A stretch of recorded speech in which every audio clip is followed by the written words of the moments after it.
Awesome. So today we're going to be doing a quick and dirty lung exam. So we're going to start off here.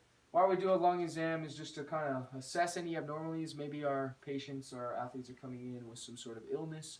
We really want to do a bilateral scan of the lungs. Just kind of taking a look. So first off, what we're going to do here, we're just going to do some quick and dirty palpation, right? So there should be a vibratory effect for a lot of this palpation here. I'm just going to have my patient say 99 times, right? What I'm doing here is I'm assessing to see if the vibration is coming through. So say 99, please. 99, 99, 99, 99. And there's a vibratory effect here pretty equally. Now if there was anything going on, let's say he has a collapsed lung, let's say the symmetry of the lungs is displaced, you should notice that there's a difference in the vibratory effect. A good thing why we do that too, and what we're going to go into is percussion next, is kind of, right? If you got a bunch of mucus coming in and you got some sort of vibration going, you're going to feel that. You know, every time you cough, very violent, so you're going to see a lot of this is going to go into our percussion. So what we kind of do here with the percussion is we're kind of just taking our hand here. We're going to do a bilateral kind of assessment, kind of right the erector spine, spinal muscles here, just right off to the left and right. We kind of go down. You can also do another thing on the front, but essentially what I'm doing is I'm looking for resonance in the sound that I'm getting here. So I use two fingers, I place my hand down, and I'm tapping my middle finger, right?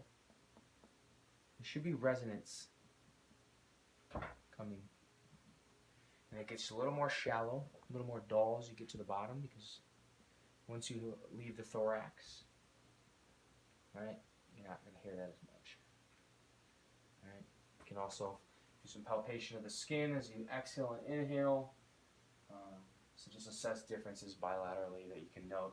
So now we're going to go into our oscillation, what you're going to hear, right? We're listening for differences, crackling, shallow pitches, high pitches. You can refer to a lung video on normal sounds, but if he has any sort of fluid-filled conditions, when I listen to this, you should be able to kind of pinpoint where that's coming from, which area of the lung it's coming from. You can also do this on the front.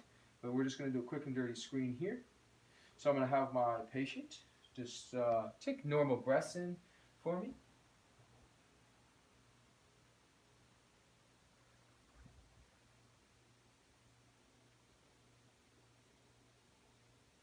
All right, and then the inhaling and exhaling, you can see as he expands.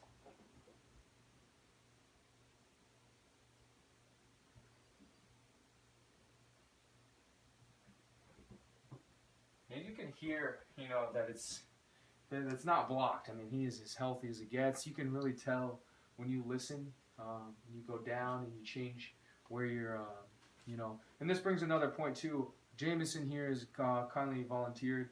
We want to make sure before we're touching our athletes or patients that we're asking their permission, giving them a rundown of why we're doing the things. Most of them would know. And if you have patients that are of other genders, you would want to make sure you're revealing as least amount, and even if the same gender, you want to make sure that they're comfortable, right? So if they have a gown on or something, you want to make sure that they are giving the least amount of you know, skin possible, but just enough so that we can do our jobs. So you can also do this on the front as well, near the chest here, kind of going down, but you want to make sure kind of the ridges right here, right? You see that? We're not really going to go too much deeper if we're going to do a front thing. But yeah, it's a quick and dirty screen. Refer to other videos if you need to hear the sounds, the differences, the things to looking for crackling, any sort of noise difference.